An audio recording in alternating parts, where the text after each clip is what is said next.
Ici, nous avons King James. Et ça, c'est une Bible que Frère Branham aimait beaucoup. Et là, c'est en anglais. Amen. Je n'ai pas un bon anglais.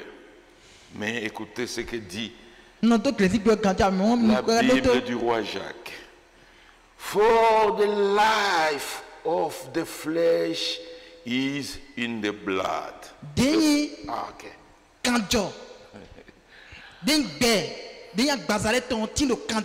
Amen. Amen. Donc la vie de toute chair est dans son sang. Nous pouvons prendre encore une autre traduction. Je prends la Bible de Martin. La Bible de Martin. Et lui, voyons aussi comment il traduit. Exactement comme second. Et il y a la Bible annotée. Et là aussi, voyons un peu, il traduit presque la même chose comme le second. Amen. Amen. La traduction du roi Jacques. C'était la meilleure traduction qu'utilisait Frère Branham. Et là, il est dit la vie de toute chair est dans le sang. Amen. Amen. Et comme je viens de vous le dire, il y a une hiérarchie de la vie. Dans les pierres, il n'y a pas de vie. Même si vous êtes producteur de diamants, producteur d'émeraudes, pourquoi il n'y a pas de vie? Là où il y a la vie, il y a la reproduction. Amen. Amen.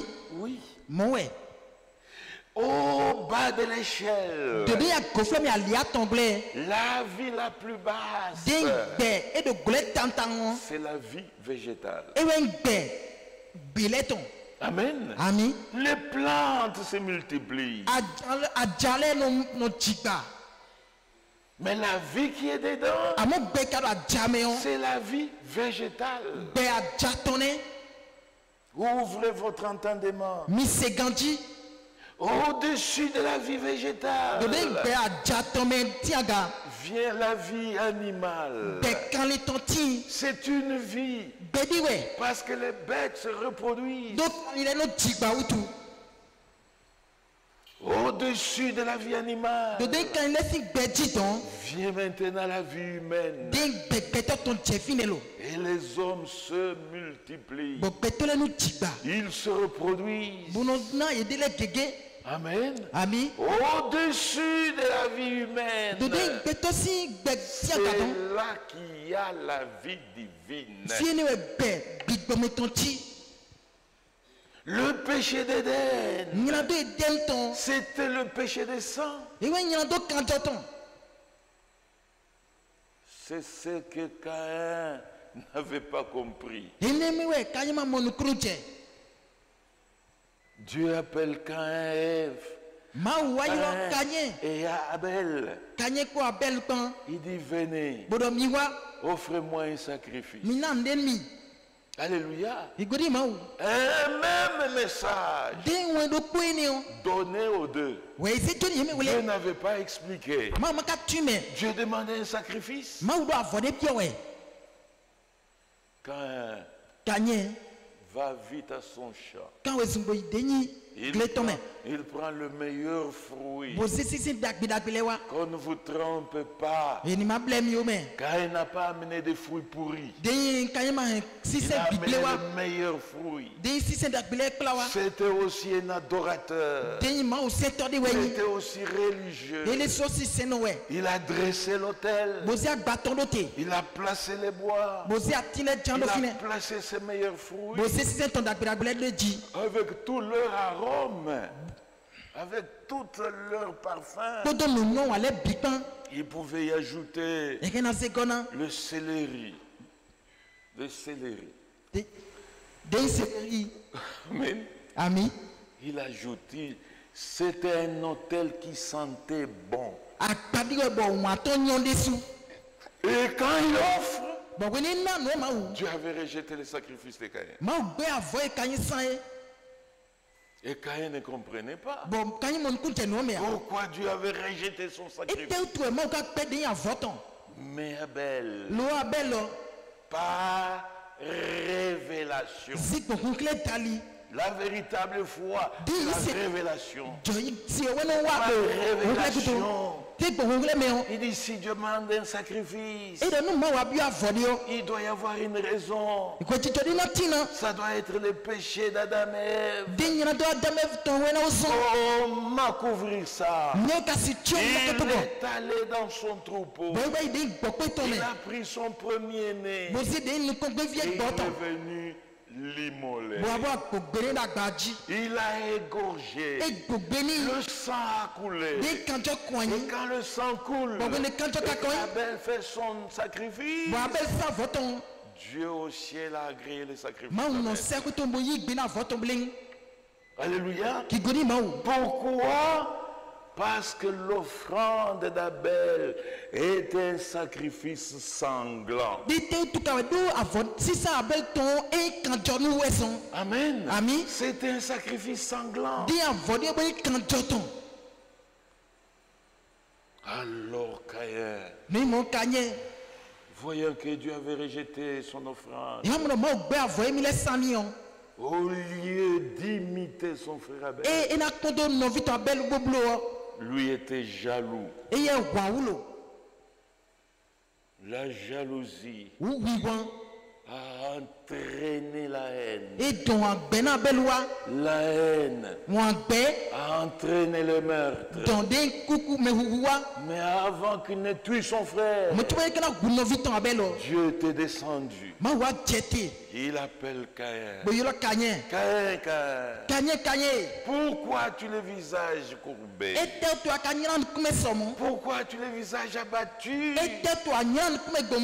Attention, attention. Le péché se couche à ta porte. Ne laisse pas le péché te vaincre. Mais toi, fais tout pour vaincre le péché. Caïn n'a pas écouté l'exhortation. Alléluia. Et la haine ne faisait que monter. La haine engendrait le meurtre. Finalement, Caïn est sauté sur Abel. Il a tué Abel. Abel était encore à son autel. Alléluia. La fumée de son offrande était encore en train de monter vers le ciel. Et c'était une offrande de bonne odeur. Pendant que Dieu avait le parfum, la bonne odeur du sacrifice d'Abel. Un sang étranger s'y était mêlé. Alléluia. Et Dieu a senti que c'était le sang humain. Et il est descendu vite. Il appelle Caïn. Caïn, où est ton frère Abel? Frère. Caïn répond insolemment. Moi, je ne suis pas le gardien d'Abel. Il dit non. Parce que son sang crie là-haut. Alléluia. Le sang parle. Le sang de Jésus parle. Plus que même le sang d'Abel. Oui.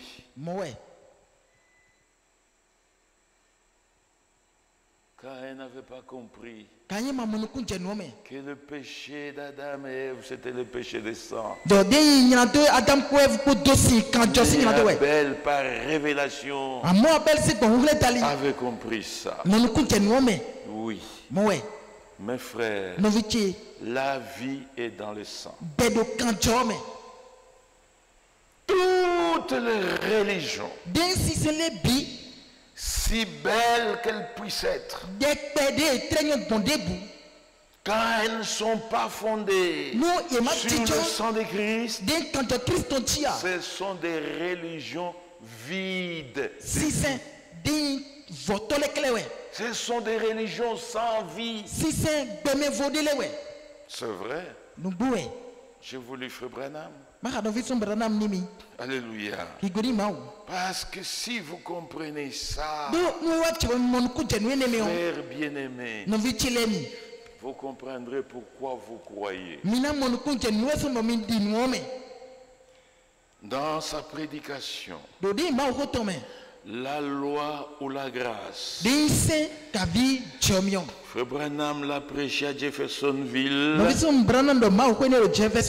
6 octobre 1954. 6 octobre 1954. Amen. Amen. Écoutez, au paragraphe 55.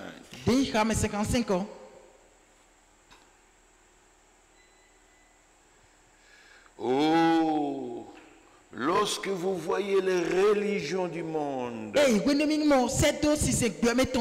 et leurs superstitions, et qu'ensuite vous voyez le principe fondamental sur lequel repose notre salut et notre ferme espérance, tous les démons de l'enfer ne peuvent ébranler cela. Vous les voyez exalter la beauté. La religion bouddhiste est une belle religion. La religion hindoue est une belle religion. Mes frères, elles sont tout aussi dépourvues de vie que possible. La religion bouddhiste n'a pas de vie. La religion hindoue n'a pas de vie. Alléluia. Même l'islam n'a pas de vie. Alléluia. Pourquoi? Paragraphe 56. Où la vie repose-t-elle? La vie repose dans le sang. Le sang est la vie. Et c'est le seul homme qui possède, qui pouvait faire sortir la bonne sorte de sang. Jésus-Christ, c'est le seul homme qui pouvait faire sortir la bonne sorte de sang. Parce qu'il était le propre sang de Dieu. Amen. Il a fait sortir le sang qui nous a rachetés, vous et moi. Et notre salut repose donc en Christ. Ce qu'il a fait pour nous au calvaire, peu importe à quel point nous tombons bas et devenons immoraux, devenons immoraux et souillés. Lorsque nous regardons au calvaire avec un cœur sincère et que nous confessons nos péchés, là, au calvaire, c'est réglé, c'est vrai. Amen. L'unique homme qui avait la bonne sorte de sang dans ses veines, Jésus-Christ. Et si vous ne croyez pas en lui, vous ne serez jamais sauvés. Jamais. Alléluia. C'est pas pour rien que ce 4 êtres vivants, ce 24 veillards, se sont prosternés pour adorer l'agneau. Et ils lui ont dit, tu es digne. Tu es digne. Personne ne fit trouver au ciel. Personne ne fit trouver sous la terre. Même personne sous la terre. C'est quand l'agneau s'avance, cet homme de Nazareth, cet homme de Galilée, lui était digne parce que le sang qui coulait dans ses veines, c'était un sang pur, un sang saint. Alléluia. Frère, on peut dire encore beaucoup de choses là-dessus. Allons dans la même prédication d'abord. Paragraphe 71.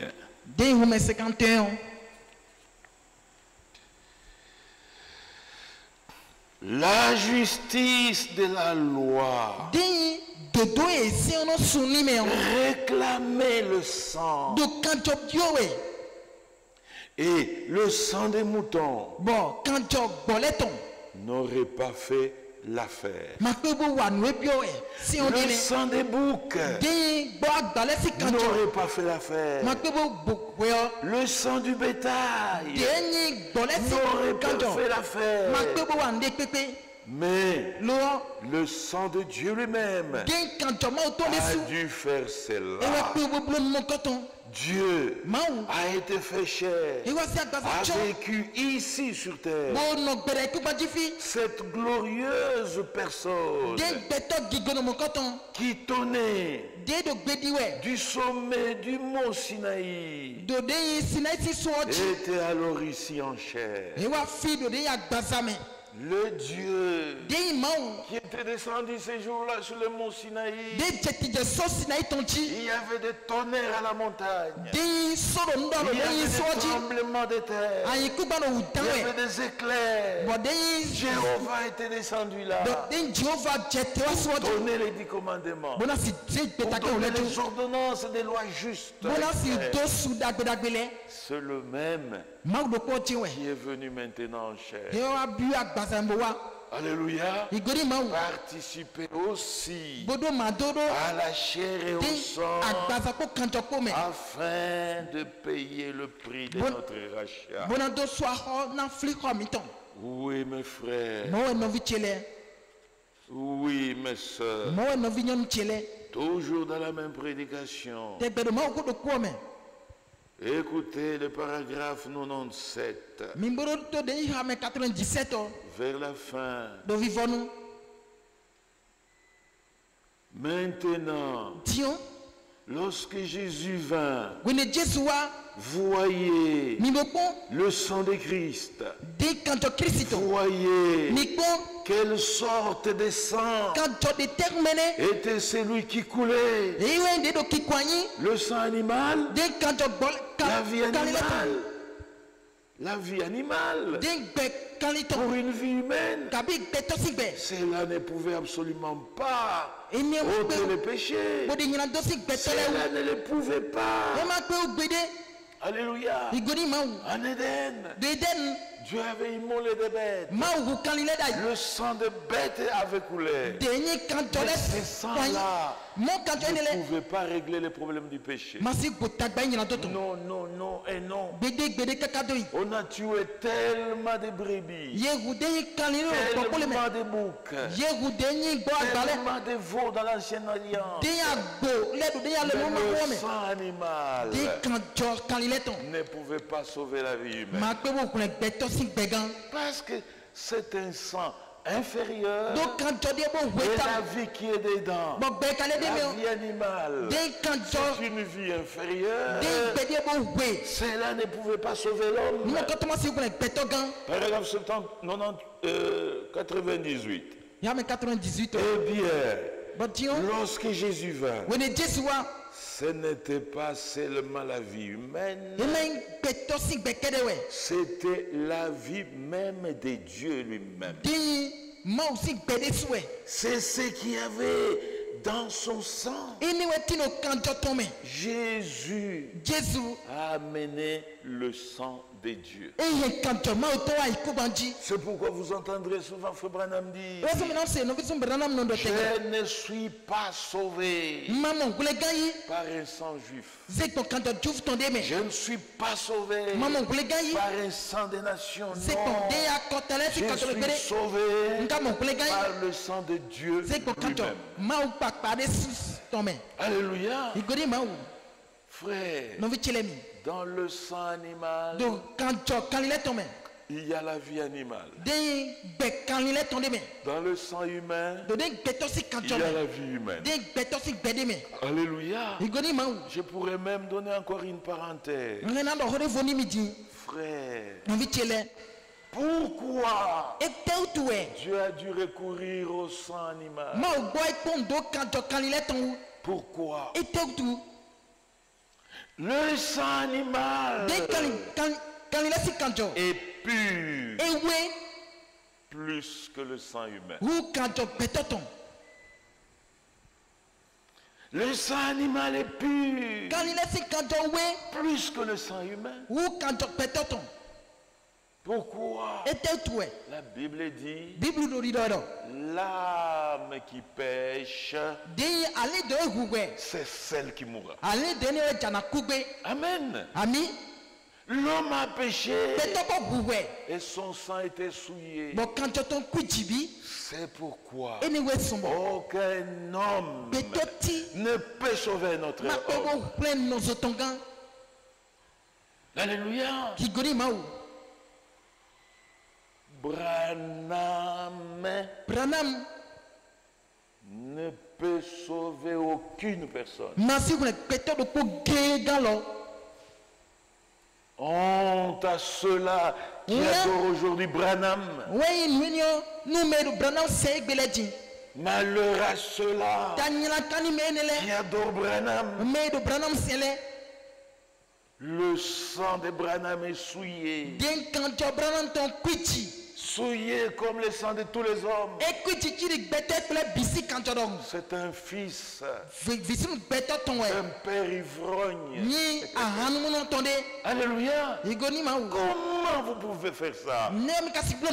Ça, c'est de l'idolâtrie. Et il n'y a pas pire péché que Dieu ait comme l'idolâtrie. Le sang des animaux est pur. Pourquoi il est pur?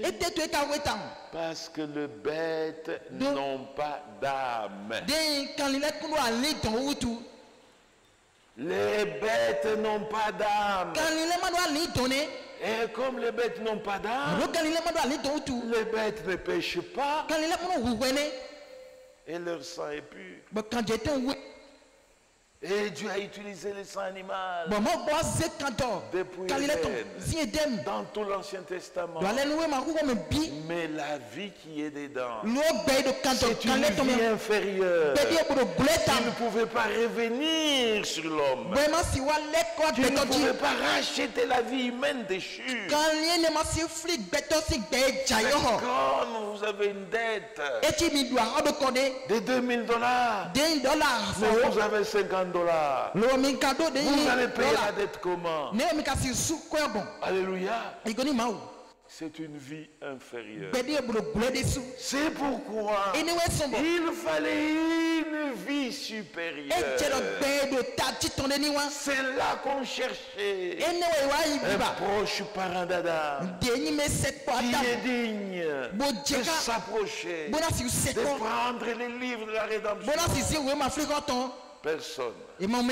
Jusqu'à ce que Dieu lui-même a pris la décision de se faire notre proche parent afin de posséder la bonne sorte de sang qui a résolu notre problème du salut.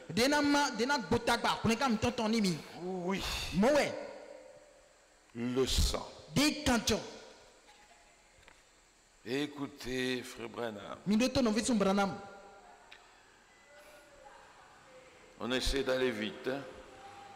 Il ne reste que quelques minutes. Dans la loi qui possède une ombre, une prédication de frère Branham, prêché le 3 décembre 1954. Le 3 décembre 1954. Et là, nous sommes au paragraphe 24.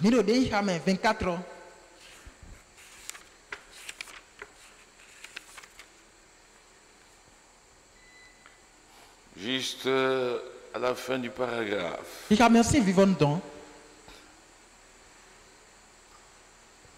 Eh bien ici, l'écrivain a dit que ces sacrifices qui étaient continuellement offerts chaque année ne pouvaient jamais amener l'assistant à la perfection.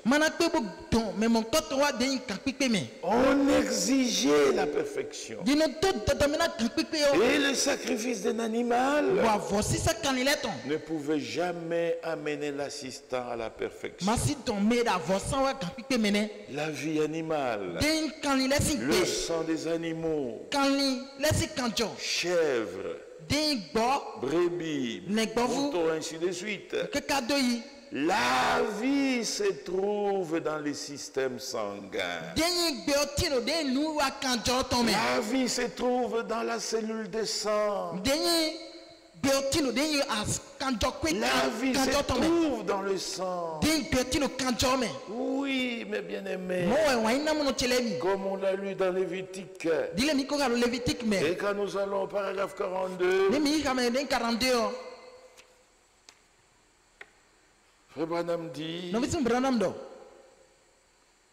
Mais quand Dieu, quand Christ était dans le sein de Marie, vous êtes simplement un tout petit germe. Avant que ce soit un germe, qu'est-ce qu'il y a derrière ce germe? C'est la vie. Alors vous entrez dans le surnaturel. Vous êtes dans la 6e dimension. Vous sortez carrément du raisonnement humain. Alléluia. Et il continue. Dieu est manifesté dans la chair par Jésus-Christ. C'est enveloppé dans une cellule de sang dans le sein de Marie. Il a engendré sa vie. Il a vécu comme un homme. Il est mort comme un homme pour donner son sang afin qu'au travers de son corps et de son sang répandu, tout croyant soit enveloppé dans cette cellule de sang avec lui. Et vous comprenez tout simplement que Dieu est devenu un homme pour participer à la chair et au sang. Mais dans son sang, la vie qui était dedans, c'était la vie de Dieu lui-même. Amen. Amen. La vie de Dieu lui-même. Une vie supérieure. Oui. Dans Comment communier, il y a beaucoup de citations. Mais j'insiste afin que vous ne l'oubliez jamais.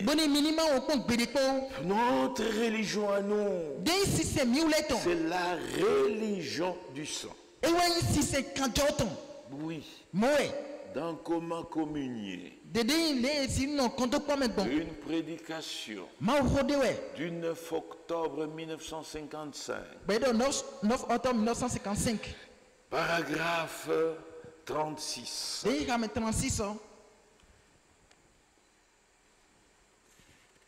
Paragraphe 36. Juste au milieu du paragraphe. Ainsi donc, quand le péché est entré, il a séparé l'homme de la communion. Remarquez ce que Dieu a fait pour ramener l'homme à la communion. Il a présenté au monde une rédemption par le sang. Dieu a tué des animaux, a enlevé leur peau, montrant la rédemption par le sang. Et là, Dieu, après avoir séparé, après avoir été séparé de ses créatures, Dieu a posé le tapis des bienvenus. Après s'être séparé de ses créatures, Dieu a posé le tapis des bienvenus pour souhaiter un bon retour à la maison en répandant du sang. Amen. Le péché a séparé l'homme de Dieu. Alléluia. Mais là, Dieu a étalé les tapis. Et ça tombe bien. Parce que c'est un tapis rouge. Son sang, c'est ça, le tapis des bienvenus.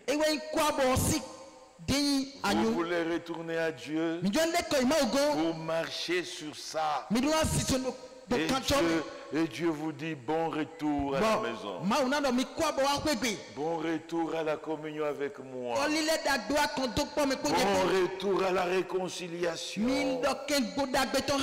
Alléluia. Comment aujourd'hui, même si vous êtes fanatique, vous allez commencer à dire, oh, c'est le message qui sauve. Oh, le message, c'est ça le sang. Ça, c'est la fausse doctrine.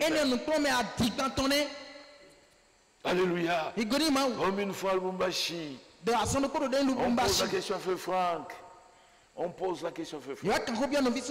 Oh, le message. Les prophètes. Il dit oui. Ces jours-là sur le calvaire, Jésus transportant sa croix dans la montagne de Golgotha pour aller payer le prix du rachat. Quel prophète était là? Quel apôtre était là? Où était le message de Luther? Où était le message de John Wesley? Où était le message de Branham? Dans Ésaïe 63, la Bible dit qu'il était seul pour aller payer le prix. Alléluia. Amen. Et quand il est monté sur le calvaire, il a crié. Tout est accompli. Tout était accompli. Qu'est-ce qui était resté que Branham a amené? Ne mélangeons pas les choses. Branham vient nous pointer Christ. Au lieu de voir Christ, vous voyez Branham. Quel aveuglement. Quelle ignorance. Alléluia. Le tapis des bienvenus. C'est le sang. Écoutez la déclaration de Frère Branham. Il en a été ainsi alors. Il en est ainsi. Et il en sera toujours ainsi. Dans le passé, dans le présent, comme dans le futur, Dieu n'a pas changé son plan.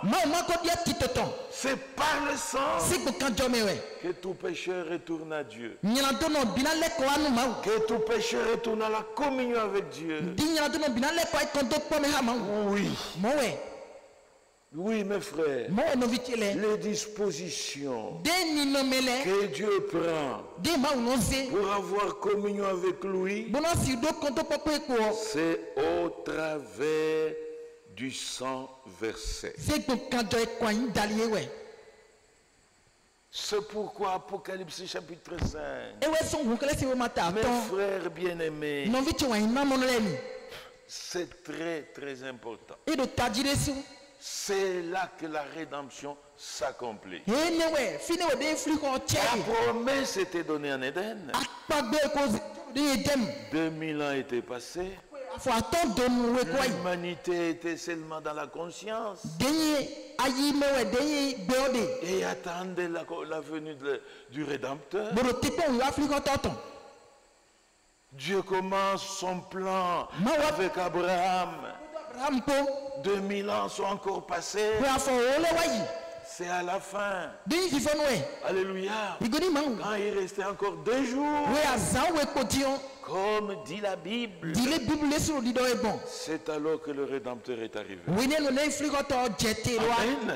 Et il a payé le prix de rachat. Il a versé son sang. Lisons ça. Première Pierre, je crois.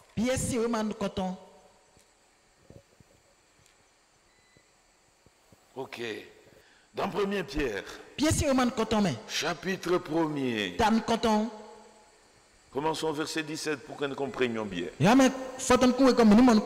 Si vous invoquez comme Père, c'est lui qui juge selon l'œuvre de chacun, sans exception de personne. Conduisez-vous avec crainte pendant les temps de votre pèlerinage, sachant que ce n'est pas par des choses périssables, par de l'argent ou de l'or que vous avez été rachetés, de la vaine manière de vivre que vous aviez hérité de vos pères. Mais par le sang précieux de Christ, comme d'un agneau sans défaut et sans tâche. Prédestiné avant la fondation du monde et manifesté à la fin des temps à cause de vous qui par lui croyez en Dieu, lequel a ressuscité les morts et lui a donné la gloire, en sorte que votre foi et votre espérance repose en Dieu. Alléluia. Adam est tombé. 2000 ans étaient passés. 2000 ans encore sont passés. Mais à la fin, quand le 5e jour commence, c'est là que le Rédempteur est manifesté. À la fin des temps. Alléluia. Frères bien-aimés, nous ne sommes pas rachetés par de l'or. Nous ne sommes pas rachetés par de l'argent.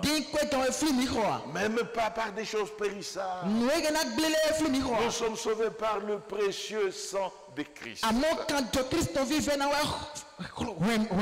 C'est ça la brèche.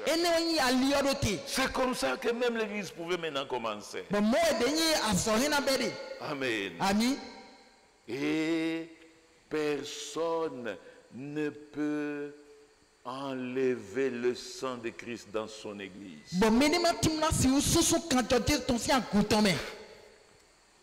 Alléluia. Prêchez tout ce que vous voulez, mais respectez le sang. Ne foulez pas le sang de Christ aux pieds. C'est ça même la vie de Dieu. Et la vie de Dieu, c'est ça même la vie éternelle.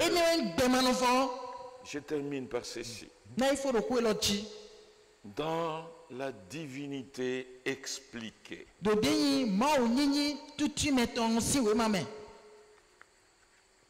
une bonne prédication. Frère Branham l'a prêché.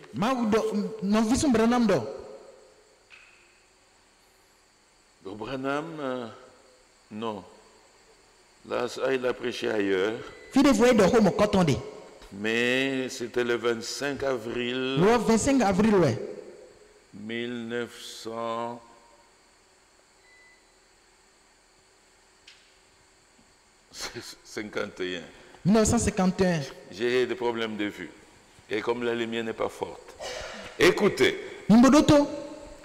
Dans cette prédication, paragraphe 263. Nous terminons par là. Ouvrez votre entendement. Excusez-moi si je vous blesse. Frère. Alléluia. C'est un ordre. La vérité, quand elle doit être dite, c'est la vérité. Qu'elle blesse, elle est toujours la vérité. Amen. Dieu peut faire venir du sang, venir du vin, ou venir de l'huile. Tout ce qu'il veut. Mais ce n'est pas ça qui remet le péché. Alléluia. Vous pouvez boire du vin. Oh, parce que j'ai lu dans la Bible. Vous mettre tout un fût d'huile sur vous. Vous êtes libre de faire n'importe quoi. Amen. Mais tout ça, ça ne remet pas le péché. Non, monsieur. Non, monsieur. Absolument pas. Le sang de Christ ne perdra jamais sa puissance jusqu'à ce que toute l'église de Dieu rachetée soit sauvée pour ne plus jamais sauver. Le sang de Christ ne perdra jamais jusqu'à ce que toute l'église rachetée soit sauvée. D'Éphèse à la fin de la Odyssée, c'est le sang de Christ qui a travaillé. C'est le sang de Christ qui travaille. Continue à sauver. Amen. Frère, en dehors du sang, il n'y a pas de pardon de péché. Tel que c'est écrit en hébreu. Il n'y a pas d'adoration. Il n'y a pas de salut. Il n'y a pas de communion. Alléluia. Vous vous excluez du sang de Christ. C'est fini. Dieu ne vous connaît plus. Que Dieu vous bénisse. Alléluia. C'est un point très capital. La brèche, le Rédempteur, il prend, il paye les prix, il verse son sang. Maintenant, il a les livres. Il peut maintenant briser les sceaux et commencer à révéler. Inclinons tous nos têtes.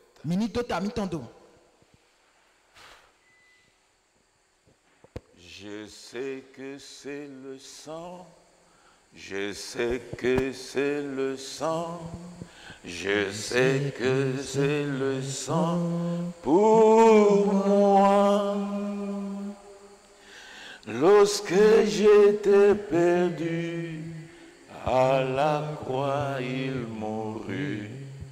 Je sais que c'est le sang pour moi. Je sais que c'est le sang. Je sais que c'est le sang. Je sais que c'est le sang pour moi. Lorsque j'étais perdu, à la croix il mourut. Je sais que c'est le sang